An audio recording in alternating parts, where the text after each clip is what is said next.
Halo teman-teman semua, sebelumnya perkenalkan, nama lengkap saya Arif Aldanus Prima. Saya merupakan salah satu mahasiswa dari IKI Budi Utomo Malang, angkatan 2019, program studi Sejarah dan Sosiologi.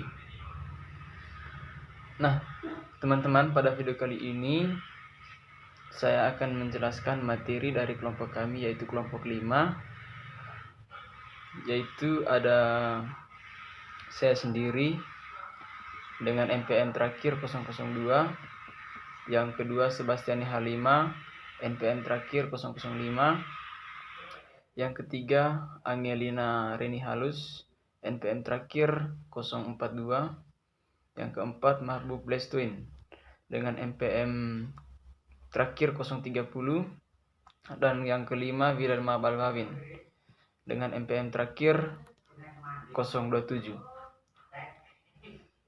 Materi yang akan kami jelaskan pada video kali ini yaitu tentang penelitian sejarah dari mata kuliah penelitian pendidikan. Oke teman-teman, langsung saja kita masuk ke materi, yaitu yang pertama latar belakang. Metode penelitian sejarah adalah metode atau cara yang digunakan sebagai pedoman dalam melakukan penelitian peristiwa sejarah dalam permasalahannya.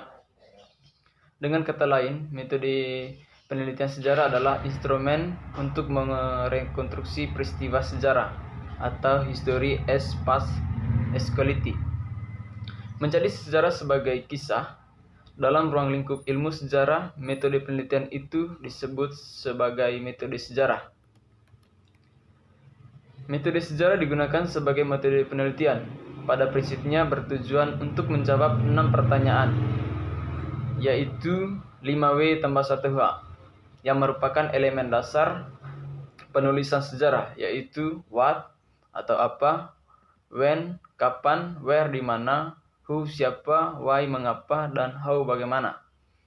Pertanyaan itu konkretnya adalah apa peristiwa yang akan terjadi, dan kapan terjadinya peristiwa tersebut, dan di mana tempat terjadinya peristiwa itu, siapa yang terlibat dalam peristiwa itu, dan mengapa peristiwa itu terjadi, bagaimana proses terjadinya peristiwa itu. Nah, itu merupakan pertanyaan dalam metode sejarah penelitian. Dalam proses penulisan sejarah sebagai kisah, pertanyaan-pertanyaan dasar itu dikembangkan sesuai dengan permasalahan yang perlu diungkap dan dibahas. Jawaban atas pertanyaan-pertanyaan itulah yang harus menjadi sasaran penelitian sejarah, karena penulisan sejarah dituntut untuk menghasilkan ekspansi atau kejelasan mengenai signifikasi atau arti penting dan makna peristiwa itu. Nah teman-teman, materi yang selanjutnya akan disampaikan oleh teman kelompok saya. Saya Wilhelma Balwawin, NPM 027. Di sini saya akan menjelaskan tentang pengertian penelitian sejarah. Menurut E.H. Kell dalam buku Gell dan Born 2007, sejarah adalah suatu proses interaksi yang terus-menerus antar sejarawan dan fakta yang ada, yang merupakan dialog tidak berujung antara masa lalu dan masa sekarang. Secara umum dapat dimengerti bahwa penelitian sejarah merupakan penelitian serta sumber-sumber lain yang berisi informasi mengenai masa lampau dan dilaksanakan secara sistematis.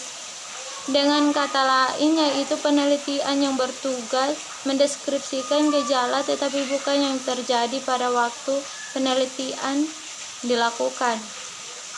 Menurut Jack L. Frankel dan Norman E. Whelan, penelitian sejarah adalah penelitian secara eksklusif menfokuskan kepada masa lalu. Penelitian mencoba merekonstruksi apa yang terjadi pada masa lalu selengkap dan seakurat mungkin, dan biasanya menjelaskan mengapa hal itu terjadi. Dan menurut Donald R. DKK menyatakan bahwa penelitian sejarah adalah untuk menetapkan fakta dan mencapai simpulan mengenai hal-hal yang telah lalu, yang dilakukan secara sistematis dan objektif oleh ahli sejarah dalam mencari, mengevaluasi, dan menafsirkan bukti-bukti untuk mempelajari masalah baru tersebut.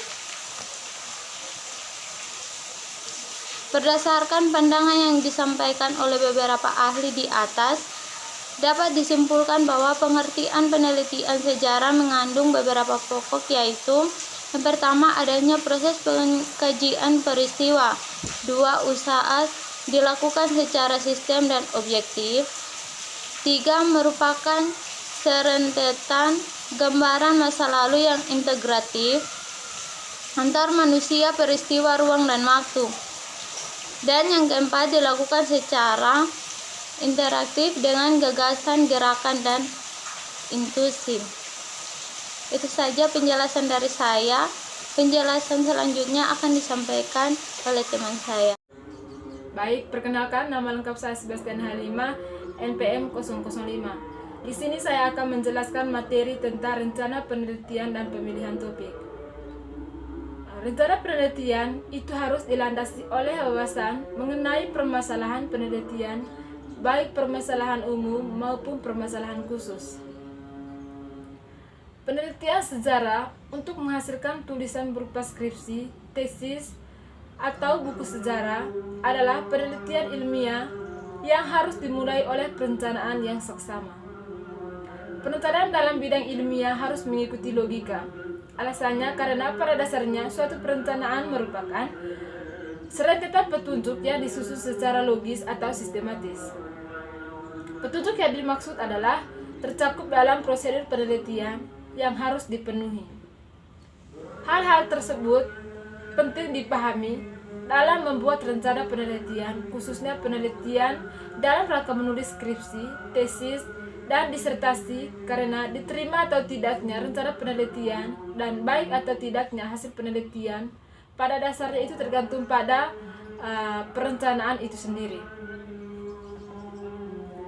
Dan berikutnya itu, penelitian sejarah memiliki 5 tahap, yaitu pemilihan topik, pengumpulan sumber, vertifikasi, interpretasi, dan penulisan. Yang pertama yaitu pemilihan topik. Pemilihan topik penelitian dapat didasarkan pada unsur-unsur sebagai berikut. Yang pertama yaitu bernilai, keaslian, praktis, dan kesatuan. Di mana yang pertama itu bernilai. Peristiwa sejarah yang diungkap tersebut harus bersifat unik, kekal, dan abadi. Keaslian atau sinalitas, yaitu peristiwa sejarah yang diungkap hendaknya berupa upaya pembuktian baru atau ada pandangan baru akibat munculnya teori atau metode baru. Berikutnya itu praktis dan efisien. Peristiwa sejarah yang diungkap terjangkau dalam mencari sumber dan mempunyai hubungan yang erat dalam peristiwa ini. Kesatuan. Unsur yang dijadikan bahan penelitian mempunyai satu kesatuan atau ide. Yang kedua yaitu heuristik. Heuristik adalah kegiatan mencari dan menemukan sumber yang diperlukan. Berdasarkan sifatnya, sumber sejarah terdiri atas sumber primer dan sumber sekunder. Sumber sekunder menggunakan sumber primer sebagai sumber utamanya. Primer yaitu sumber yang dibuat pada saat peristiwa. Heuristik adalah kegiatan mencari dan menemukan sumber yang diperlukan. Berdasarkan sifatnya, sumber sejarah terdiri atas sumber primer dan sumber sekunder. Sumber sekunder menggunakan sumber primer sebagai sumber utamanya. Primer yaitu sumber yang dibuat pada saat peristiwa terjadi seperti dokumen atau laporan kolonial. Yang ketiga yaitu vertifikasi. Vertifikasi adalah penilaian terhadap sumber-sumber sejarah. Penilaian terhadap sumber-sumber sejarah mempunyai 2 aspek, yaitu aspek eksternal dan aspek internal. Aspek eksternalnya mempersoalkan tentang apakah sumber sejarah itu asli atau palsu, sehingga sejarawan harus mampu menguji tentang keakuratan dokumen tersebut, yaitu aspek internal. Aspek internal ini akan mempersoalkan apakah isi yang terdapat dalam sumber itu dapat memberikan informasi yang diperlukan atau tidak. Yang keempat yaitu interpretasi. Interpretasi berarti penafsiran atau menafsirkan fakta sejarah dan merangkai fakta tersebut menjadi satu kesatuan yang harmonis dan masuk akal. Proses interpretasi ini juga harus bersifat selektif. Interpretasi itu terdiri dari dua macam, yaitu analisis dan sintesis. Yang terakhir yaitu penulisan. Penulisan sejarah atau historiografi merupakan tahap terakhir dalam penulisan sejarah.